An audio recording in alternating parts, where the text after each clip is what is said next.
So you're a fan of the pocket rocket known as the French Bulldog, huh? I don't blame you. They're a huge amount of fun in a small package, and as long as we can keep them healthy, they're fantastic companions that love and live life to the full. One of the very first dogs that got me obsessed with dog training many years ago as a kid was a neighbour's little fawn French Bulldog named Pierre. I used to knock on my neighbour's door to see if Pierre could come out to play, the same way other kids would knock for their human friends to come out to play. Pierre was so typical of the breed, always up for a game, always happy to have new adventures, and always happy to bite and shake the living daylights out of any new toys I could make or find for him. French Bulldogs make for good dog trainers.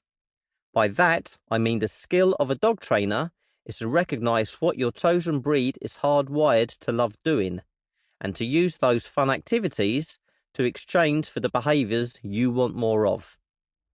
If you try to block and suppress your French Bulldog from exercising the skills of chasing and grabbing, which were so useful in the olden days when rat catchers were most welcome in the factory and household, you'll find your daily life feeling like trying to screw the lid back onto a very fizzy bottle of cola. You'll end up with a dog that doesn't look to you to get their joy. Instead, they will choose to go self-employed. I'll explain that concept a bit more later. However, if you become the source of joy for your Frenchie by producing magnificent toys for them to chase and grab, not only will you be the centre of attention and a source of great fun, which your dog will love you for, but you'll build up a fantastic treasure trove of activities and games to exchange for the behaviours you want more of, such as a speedy recall at the local park. French Bulldogs are amazing dogs that really wear their hearts on their sleeve and return the love and affection of their human family tenfold. Now, I'm a professional dog trainer by trade, so you'll find a lot of tips and insider info in this book about how to best train your fantastic French Bulldog. However, training your Frenchie is only a fraction of the responsibility you have for your dog. So within these pages, I want to help you through all of the potential twists and turns that you'll hit as a proud dog owner. We're going to make sure you're happy, confident, and fully equipped with a broad and well-balanced knowledge of French Bulldogs.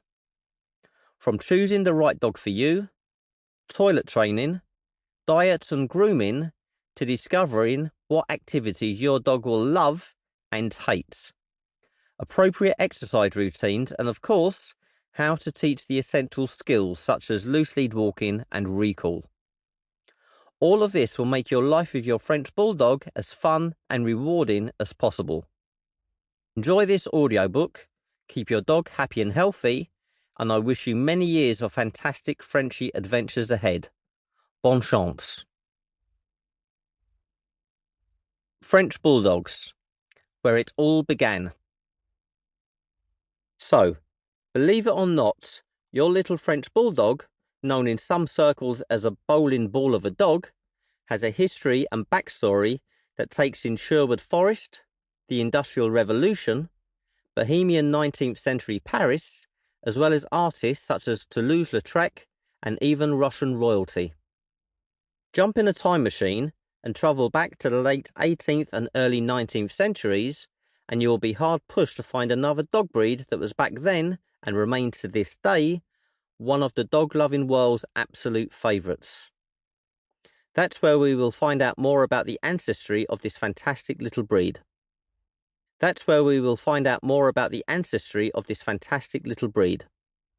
With the advancing technological innovation of the Industrial Revolution accelerating at pace, the story turns to Nottingham in the English Midlands, home to Robin Hood and Sherwood Forest.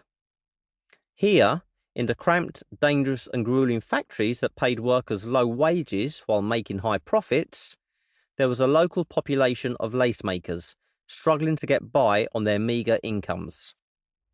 These skilled women had a fashion for taking diminutive English toy bulldogs to work with them.